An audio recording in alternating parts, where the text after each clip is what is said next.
डोकीत घातले फुल. शेतात आल्यानंतर काहीतरी पराक्रम केलेच पाहिजेत ना. आणि भाजीला घेतलं एवढं, शेतातली स्वतःची भाजी, कष्टानं पिकवलेली भाजीची चव जरा वेगळी लागते ना.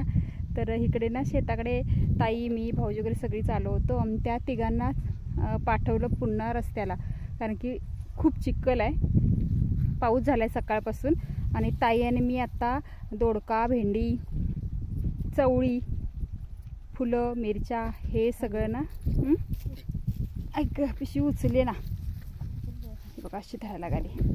हे सगळं घेऊन मी चालले. आणि ताईच्या हातात शेंगा पण आहेत, मला दाखवू काय? एक मिनिट. हे बघा,